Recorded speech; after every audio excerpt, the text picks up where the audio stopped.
नमस्कार दोस्तों, आज के वीडियो में हम छत्रपति संभाजी महाराज यानी कि शंभू राजे का इतिहास देखने वाले हैं। छत्रपति संभाजी महाराज यह ऐसे राजा थे जिन्होंने अपने कार्यकाल में जितने भी युद्ध किए वो सारे जीते हैं, यानी कि वो भारत के पहले ऐसे राजा थे जिन्होंने एक भी युद्ध नहीं हारे थे। छत्रपति संभाजी महाराज स्वराज्य संस्थापक छत्रपति शिवाजी महाराज और सईबाई के बेटे थे। उनका जन्म 14 मई 1657 में पुरंदर किले पर हुआ था। कई अंग्रेज प्रवासियों ने अपनी डायरी में अपने प्रवास वर्णन में यह लिखकर रखा है कि संभाजी महाराज अपने पिता से भी ज़्यादा बलवान और धैर्यशील थे। संभाजी महाराज बचपन से ही युद्ध मुहिम पर सबसे आगे रहते थे और अपने सेना का नेतृत्व करते थे। संभाजी महाराज ने 9 साल के कार्यकाल में 120 से ज़्यादा युद्ध लड़े थे और गर्व की बात तो यह है कि 120 युद्ध में वो एक भी युद्ध नहीं हारे, यानी कि सारे युद्ध वो जीते हैं। संभाजी महाराज धैर्यशील, उत्तम प्रशासक, निडर सेनापति और कई शास्त्र लिखने वाले पहले राजा थे। ध्यान से सुनिए, शास्त्र पढ़ने वाले नहीं, शास्त्र लिखने वाले राजा थे। छत्रपति संभाजी महाराज यह शास्त्र और शस्त्र के बीच एक अनोखा संगम थे, क्योंकि जो व्यक्ति शस्त्र उठाता है उसे शास्त्र में रुचि नहीं होती और जो शास्त्र लिखता है या फिर पढ़ता है उसे शस्त्र में कोई रुचि नहीं होती।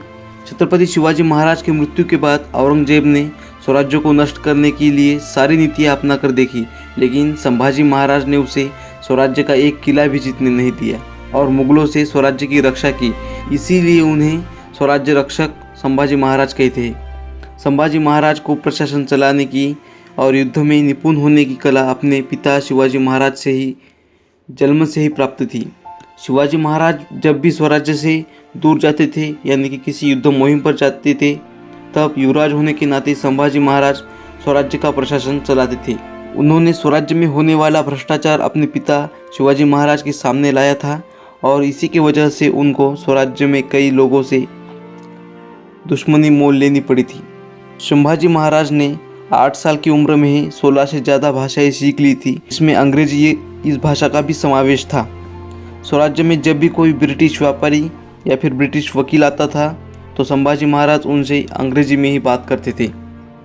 संभाजी महाराज के जन्म के बाद वो चलना भी नहीं सीखे, तब उनकी माता सईबाई का निधन हुआ था। उसके बाद संभाजी महाराज की परवरिश उनकी दादी जिजाऊ माँ साहिब ने की और उन्हें वो सारी ज्ञान, वो सारी शिक्षा दी जो उन्होंने शिवाजी महाराज को दी थी। छोटी उम्र में ही वो संभाजी महाराज को अपने पिता के साथ आगरा में जाना पड़ा था। वहाँ जाने के बाद औरंगजेब ने उन्हें कैद किया। तब उम्र छोटी होने के बावजूद भी संभाजी महाराज डरे नहीं, बल्कि हिम्मत और चतुराई से अपनी और अपने पिता की औरंगजेब के बंधन से छुटकारा कर ली। संभाजी महाराज के जीवन में सबसे बड़ा संकट तब आया जब सन 1680 में शिवाजी महाराज का मृत्यु हुआ।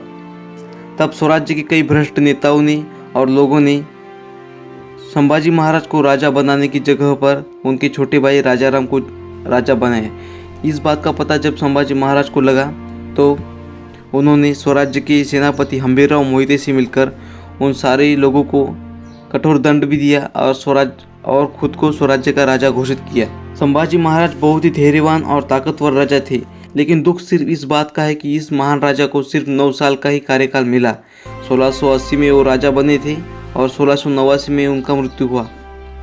1689 में औरंगजेब ने बेईमानी करके उन्हें कैद किया और कैद करने के बाद पहले उनकी आंखें निकाली, फिर उनकी जीभ काटी गई, उनके हाथ पैर काटे गए और फिर उनका सर काटा गया। उनके साथ उनके कवि कलश को भी औरंगजेब ने ऐसे ही मारा। औरंगजेब को लगा कि संभाजी महाराज को मारने के बाद स्वराज्य नष्ट हो जाएगा, लेकिन संभाजी महाराज की मृत्यु के बाद भी कई मराठाओं ने औरंगजेब को स्वराज्य नष्ट करने नहीं दिया। संभाजी महाराज का मृत्यु 11 मार्च 1689 में हुआ था और इसके बाद औरंगजेब ने उनके बेटे शाहू और संभाजी महाराज की पत्नी येसुबाई को भी कैद कर लिया और इसी की वजह से संभाजी महाराज के बाद उनके छोटे भाई राजाराम स्वराज्य के राजा बने और मुगलों से लड़ते रहे। तो ये था आज का वीडियो। अगर आपको वीडियो पसंद आए तो इसे लाइक करें और हमारे चैनल पर नए हो तो इसे सब्सक्राइब करें।